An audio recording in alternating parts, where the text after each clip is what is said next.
Hello. So welcome to day three, not day three, day seven of doing GRE words. We're on week three, and today we're going to cover day one and day two.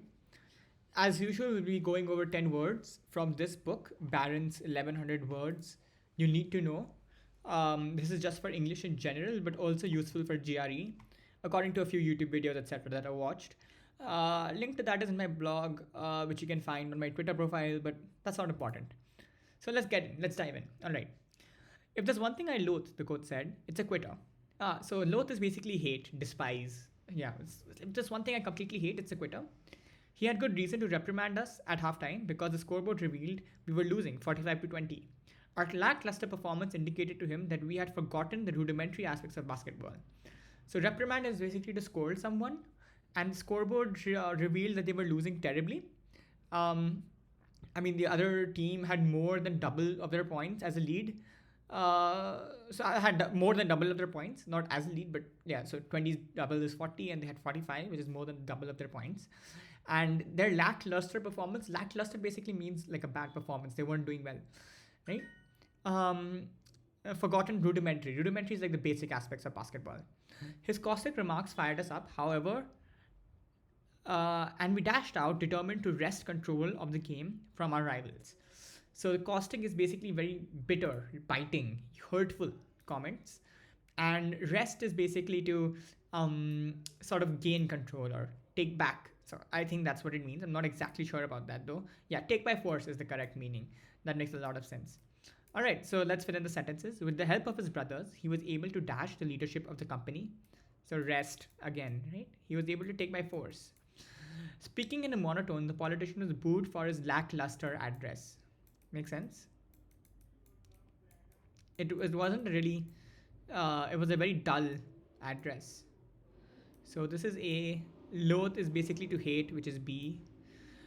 In a Dash article, the drama critics slaughtered the hapless actors. So in a caustic, right? And what does hapless mean? Hold on while I pause the video.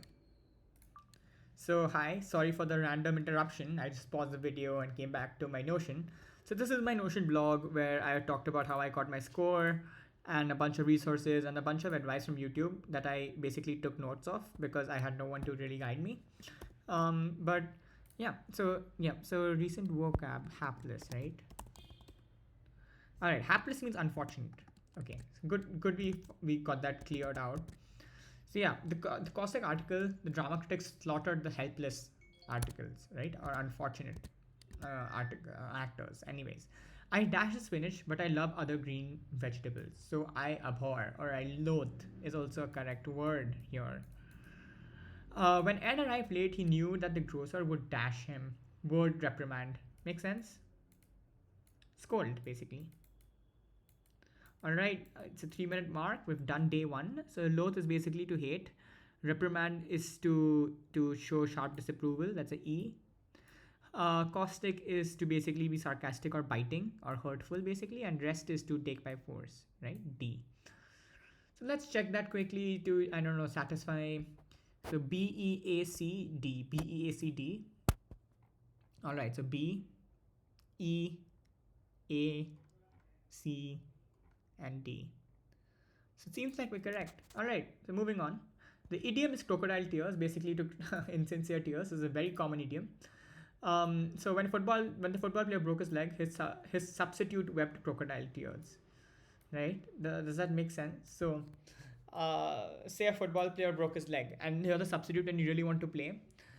So you cry, but you're not really crying because you're internally happy because the person who was supposed to play in place of you has a broken leg and can't play anymore, so therefore you get to play. But you need to show the world that you're kind, caring, and empathetic, so you cry a bit, but that's insincere. So that's why crocodile tears. I like the examples in this book. It's fun. All right, week 3, day 2. The handcuff is quicker than the eye. All right, interesting title. The title for this was the pep talk. Makes sense. All right, Slippery Eddie, the infamous pickpocket, was back at work. So infamous is someone who is really popular in a bad way. So it's good to be famous, but it's bad to be infamous, right? Every detective had to be especially vigilant. Vigilant is basically alert.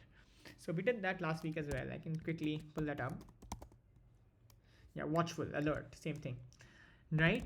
I hope you saw that. Okay. Was to jostle a victim. Jostle is basically bump around or um, I don't know how exactly to describe the word jostle, but it's basically to unsettle or to move around or create some action. Towards a Confederate who would slip the man's wallet out of his back pocket while Eddie was stammering an apology to the confused dupe. Right? So would jostle the victim towards a Confederate, basically someone who works with him, and slip the man's wallet out of his back pocket. Hold on, give me a moment. Yeah, sorry for the insane number of disturbances today. All right. So yeah, while Eddie was stammering an apology to the confused dupe. So dupe is basically the person who's victimized or the person who's going to bear the brunt of their pickpocketing scheme, right? Within a week, the incipient crime wave came to an end. So incipient, I don't exactly know what it means. It's a good word. Okay, just beginning to exist. All right, so it comes from the word inception. That's what incipient means. When Slippery Eddie inadvertently chose the chief of police for his victim. So inadvertently is doing something not by design. You do something at like when you want to do something, you do it. And when you do something inadvertently, you don't want to do it, but you somehow do it anyways, right? So it's by mistake. Although Eddie loathes Sing Sing, it's his permanent address now. So loathe is basically hate, and Sing Sing is, I think, the prison cell, probably, right? All right. So by telling the truth, we stop the dash rumor from spreading. What is it? Exactly. The rumor that was in its inception, in its beginning. The bombing of Pearl Harbor was referred to as a dash deed. What was it referred to as? As an infamous deed, right? All right. The wealthy Dash consented to buy the often sold Brooklyn Bridge. Um, the wealthy inadvertently, I think, or yeah, probably this, yeah. So the wealthy didn't really want to buy the Brooklyn Bridge, but they inadvertently did.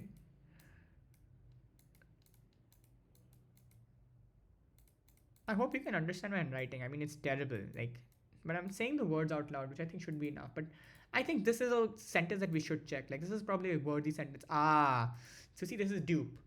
All right, the wealthy dupe consented to buy the often sold Brooklyn Bridge. So this is completely wrong by me, and I apologize. But that's how we learn. All right. Hold on. So let's check it out, shall we? So the first one is incipient. The second one is infamous. The third one is dupe. Then. So what does dupe actually mean? I didn't really get a lot of context. I think dupe is a person who's easily tricked, right? So yeah, the wealthy dupe consented to buy. So the wealthy person who was a dupe consented, who was easily tricked always, consented to buy the often sold Brooklyn Bridge. All right. When he attempted to dash the old lady, she struck him with her umbrella. Jostle is the correct word here. Through a dash error, inadvertent again, is makes a lot of sense here compared to that.